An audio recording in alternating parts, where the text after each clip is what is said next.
नाज़रीन, एक ऐसा वाक़या पेश आया है कि रूह कांप गई है। एक इस्लामी मुल्क में रहने वाला एक मुसलमान क्या ऐसे भी कर सकता है? पाकिस्तान में एक से बढ़कर एक वाक़यात सामने आ रहे हैं और हर दफ़ा हैवानियत का एक नया रूप देखने को मिल रहा है। और ये जो वाक़या है ये हैदराबाद सिंध में पेश आया है, जहाँ एक शौहर ने अपनी ही बीवी को, जो कि मासूम बच्चों की मासूम माँ थी, उसे इंतहाई बेदर्दी से कत्ल किया है। और वो जो मासूम माँ थी वो सिसकते सिसकते और तड़पते हुए उसने जान दी है। जिस तरह से इस वाक़े की डिटेल्स सामने आई हैं, यकीन जानिएगा पैरों तले से ज़मीन निकल गई है कि हैवानियत, इंसान हैवानियत के किस दर्जे तक गिर सकता है। और वो भी एक इस्लामी मुल्क का एक मुसलमान शख्स जो कलमा पढ़ने वाला है, क्या वो ऐसा भी कर सकता है? इस वाक़े की डिटेल्स जो हैं वो मैं आपके सामने रखता हूँ, लेकिन आप देखने वालों से मैं गुजारिश करूँगा कि जो 18 साल से कम उम्र लोग हैं और ख़ुसूसन जो बच्चे हैं वो इस वीडियो को हरगिज़ ना देखें, मेरी आपसे गुजारिश होगी। और मैं इस वाक़े की डिटेल्स आपके सामने रख रहा हूँ कि ये कुर्रतुल ऐन बलोच एक ख़ातून है जो कि ये कॉलोनी है हैदराबाद की, बैरिज कॉलोनी हैदराबाद सिंध की, वहाँ की ये रिहायशी हैं। और इनके शौहर का नाम है उमर खालिद मामून। ये एक लैंडलॉर्ड हैं, वहाँ के एक जागीरदार हैं, एक बड़ी पुरअसर शख्सियत हैं और सियासी इनकी वाबस्तगी भी है और एक बहुत दौलतमंद ये शख्स हैं। इनकी शादी हुई थी कुछ अरसा पहले और इनके 4 बच्चे हैं, ये खालिद मामून साहब के। और ये जो खातून है कुर्रतुल ऐन बलोच, इनका जो सबसे बड़ा बेटा है उसकी उम्र 9 साल है और सबसे छोटे बेटे की उम्र जो है वो 2 साल है। यानी कितने उनके नन्हे बच्चे हैं। और इस खातून को जो कत्ल किया गया है तकरीबन 15 जुलाई को, तकरीबन रात के 3 से 4 बजे उनका कत्ल हुआ। और कत्ल किस तरह से हुआ ये मैं आपके साथ डिटेल्स शेयर कर रहा हूँ, बड़े दुखी दिल के साथ और बड़े भारी दिल के साथ ये डिटेल्स मैं आपके सामने शेयर कर रहा हूँ कि रात के तकरीबन 3 से 4 बजे जो है उनके शौहर जिन्होंने शराब पी हुई थी, उन्होंने कुर्रतुल ऐन बलोच को मारना शुरू किया, उन पर तशद्दुद किया। और पोस्टमार्टम रिपोर्ट में इस तशद्दुद की है जो सारी कहानी है वो उन्होंने बयान की है। 3 से 4 बजे उन पर तशद्दुद करना शुरू किया और जिस्म के दीगर हिस्सों पर मारते रहे और फिर आखिर में उनके सर पर उन्होंने मारा, जिससे उनकी डेथ हुई। और डेथ किस तरह से हुई कि वो वहाँ फर्श पर वहीं पड़ी रहीं, उनके नाक से भी खून निकल रहा था, उनके मुँह से भी खून निकल रहा था और 2 घंटे वो ऐसे ही फर्श पर पड़ी रहीं और कोई उनकी मदद के लिए नहीं पहुंचा। और उनके मुंह से और नाक से इसी तरह से खून बहता रहा और इसी तरह उनकी डेथ हो गई। और सोचिए, ये जो मैं बात करने वाला हूँ ये इससे आखिरी दर्जा हैवानियत का हो नहीं सकता। इससे आगे तो क़यामत ही है, इससे आगे क्या हो सकता है? वो जो खालिद मामून है, ये दरिंदा सिफ्त इंसान, ये अपनी बीवी को कुर्रतुल ऐन बलोच को मारने के बाद शराब पीने के लिए चला गया।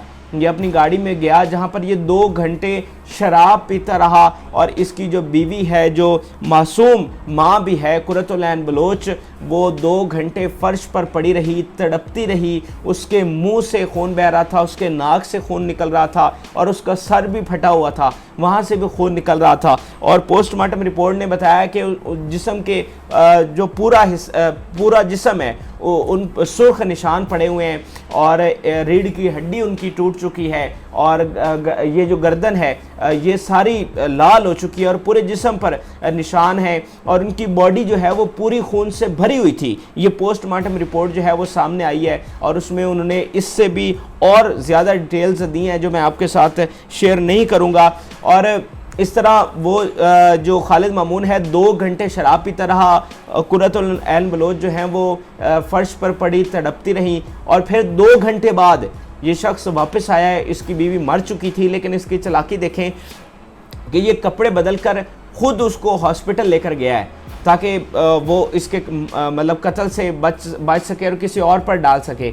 तो ये दरिंदा सिफ्त इंसान अपनी ये बीवी जो है कुर्रतुल ऐन बलोच, उसको खुद कपड़े बदल कर फिर अस्पताल लेकर गया है, लेकिन डॉक्टर्स ने बताया कि उनकी कुर्रतुल ऐन बलोच की डेथ हो चुकी है। और उसके बाद उनकी, और ये देखें कि ये कैसा मुल्क है जिसको हमारे हुक्मरान मदीने की रियासत बनाना चाहते हैं। इनको शर्म आनी चाहिए कि वो मदीना की रियासत के साथ ऐसे मुल्क को कंपेयर कर रहे हैं। कि ये होती है मदीना की रियासत कि उस खालिद मामून दरिंदा सिफ्त इंसान के ख़िलाफ़ जो पुलिस है वो FIR तक दर्ज नहीं कर रही थी, उनके ख़िलाफ़ मुकदमा तक नहीं बना रही थी, क्योंकि वो एक बड़ी बासर शख्सियत है, सियासी वाबस्तगी है उनकी। और उनके जो भाई हैं ये एक कैफ़े भी चलाते हैं न्यूयॉर्क एंड बेकरी के नाम से, और बड़ी पुरअसर शख्सियत हैं, बड़े ये दौलतमंद है और लैंड ऑनर्स हैं ये दोनों भाई, इसलिए पुलिस उनके ख़िलाफ़ मुकदमा तक दर्ज नहीं कर रही थी। और ये जो सिंध वाले जो वहाँ पर बड़ी तरक्की के राग लापते हैं, और जब इनके सामने कैमरा ऑन हो जाता है तो इनकी बातें सुनने वाली होती हैं, और क्या क्या ये नहीं करते। और भुट्टो जिंदा है वहाँ पर, बाकी सारे मर रहे हैं। तो ये हाल देख लीजिए कि वहाँ पर पुलिस जो है उस दरिंदा सिफ्त इंसान की FIR तक दर्ज नहीं कर रही थी। लेकिन अब जब सोशल मीडिया पर इसका शोर उठा है और हर तरफ जो है इसकी मजम्मत की जा रही है, उसके बाद इस बेहिस पुलिस ने अब जाके कहीं FIR दर्ज की है और अब कह रही है कि हम उसका मुकदमा जो है आगे बढ़ाएंगे। और लेकिन आप सोचेंगे यहाँ पर कितने वाक़यात पेश आते हैं और कितनों को सज़ा होती है। एक FIR दर्ज करने से क्या हो जाएगा? आप उस शख्स की तस्वीर देखें, ये जो घटिया इंसान है, ये जो कातिल जिसको मैं कहूँगा, ये जिस तरह से बैठा हुआ है, उसकी बॉडी लैंग्वेज चेक करें।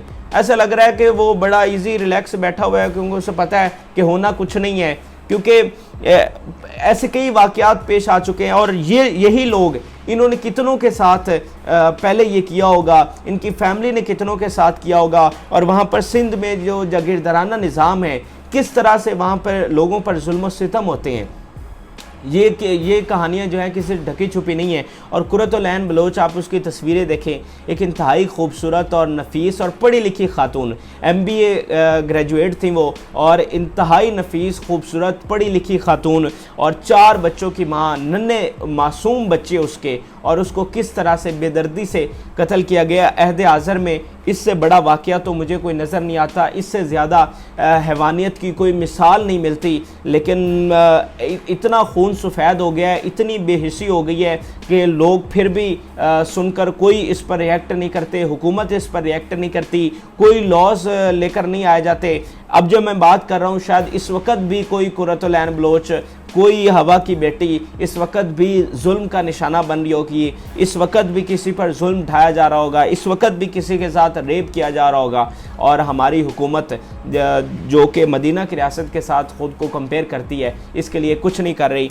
और एक बड़ी किसी ने खूबसूरत बात की कि जब आप बेटियों को ब्याह दें तो उन्हें रुखसती करते हुए वक्त ये भी बताएं कि हमने तो इंसान देखकर शादी की थी, अगर हैवान निकल आए तो खुदा के लिए वापस चली आना। तो उनकी वापसी के लिए भी दरवाजे जो हैं वो खुले रखा करें, ताकि कोई कुर्रतुल ऐन बलोच इस तरह से बेदर्दी से ना मारी जाए। ये एक बहुत ही अफसोसनाक वाक़या है। यकीन जानिएगा, जब से ये डिटेल्स सामने आई हैं, बहुत ही दिल रंजीदा है कि हमारे मुल्क में, एक मुसलमानों के मुल्क में, जहाँ करोड़ों मुसलमान बसते हैं, जहाँ रोज़ाना लाखों दरूद पाक पढ़े जाते हैं, जहाँ रोज़ाना कुरान पाक की तिलावत होती है, जहाँ रोज़ाना करोड़ों रुपए के ज़कात दी जाती है, अतियात दिए जाते हैं, जहाँ बड़े बड़े ट्रस्ट कायम हैं, जहाँ गरीबों यतीमों की जो दादरसी करने के लिए इतने बड़े बड़े इदारे कायम हैं, जिसके हुक्मरान ख़ुद को जो है वो मदीना की रियासत बनाने के ख्वाब देख रहे हैं और बातें कर रहे हैं, उस मुल्क में उसके ज़मीनी हक़ाइक़ क्या हैं, उस मुल्क के लोग